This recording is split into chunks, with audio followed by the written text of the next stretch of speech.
The so-called mainstream media in Europe and North America told us that the, quote, far right had won the Swedish election and that the far right was going to run Sweden now. Well, a coalition agreement is in place. The new government is about to assume power. Some media outlets have toned down their rhetoric a little bit. Now they're saying that a center-right government backed by the far right is about to assume power. Others are just still calling it far right.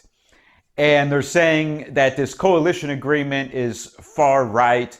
Well, the coalition agreement calls for tightening rules on immigration, adding border security at the airports and on the ferries.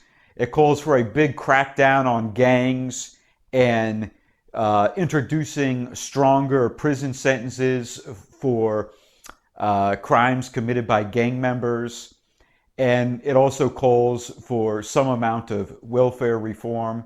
Well, this is the same stuff that Bill Clinton campaigned for president on in 1992. Bill Clinton, Al Gore, Joe Biden, they all endorsed and campaigned on those same exact issues in the early 90s. So this far right coalition agreement looks exactly the same as the American Democratic Party in the early 90s. And further, some members of the moderate party and the Christian Democrats have been demonized in the Swedish media for opposing late-term abortion. So they put in the coalition agreement that they will defend and even expand abortion access. So no longer will anyone oppose late-term abortion. Hell, make it post-birth abortion. And further, some of the stuff that the media is talking about, they're saying that the agreement calls for a nationwide ban on panhandling. Now, admittedly, I don't speak Swedish, so I can't read the whole agreement in its raw form.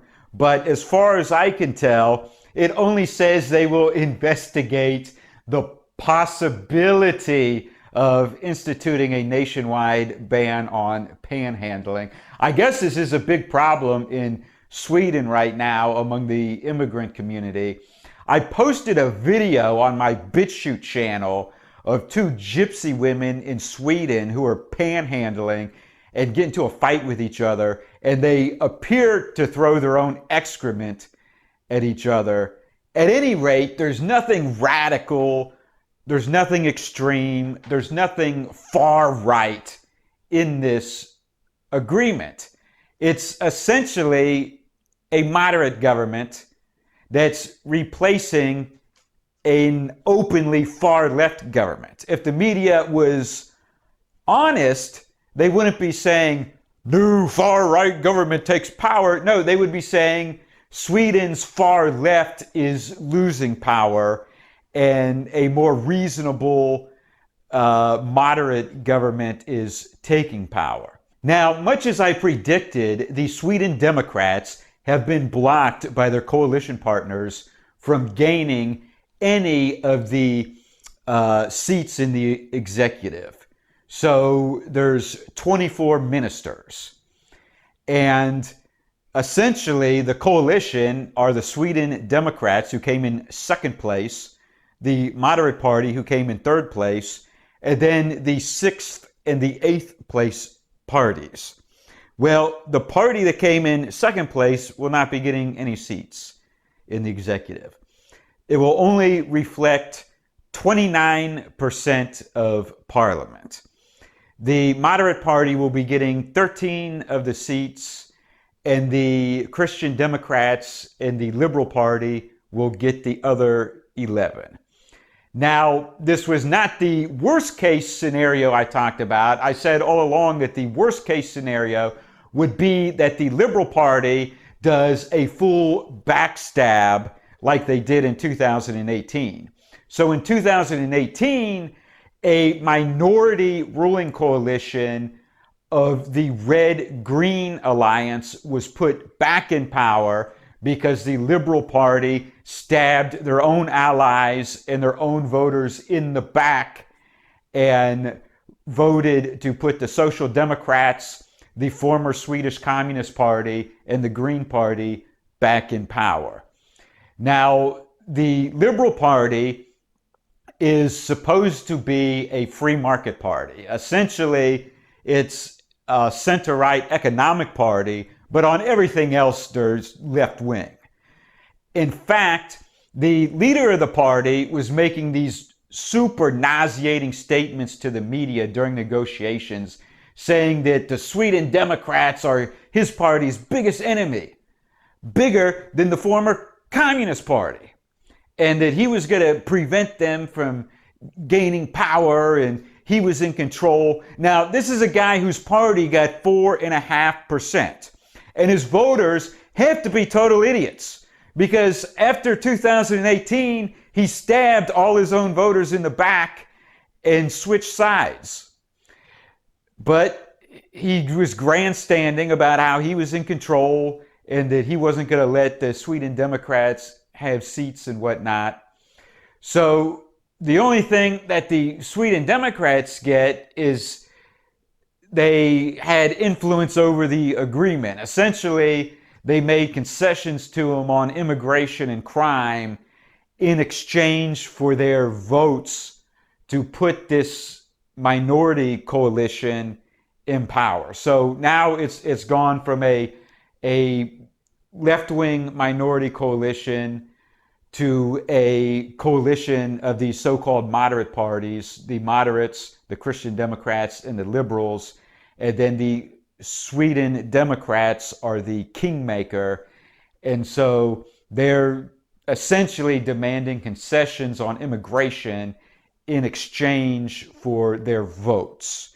Now, the Sweden Democrats will get minor bureaucratic positions in the ministries. The part where the Sweden Democrats did win a good victory, in the Swedish parliament, there's 15 permanent committees. And then there's an EU committee. It looks like there's 16 right now. And the way that they assign the presidents of the committees is really complicated. At least one committee is chaired by a member of each of the 8 parties, but the Sweden Democrats are in control of 4 of the committees, which is more than any other party. And what this does is it potentially gives them leverage because they can hold up legislation in these committees if the government is not fulfilling their agreements and giving them what they want. Now, another important issue to put this all in perspective, this is exactly how Denmark went way to the right on immigration compared to other countries in Scandinavia and Northern Europe.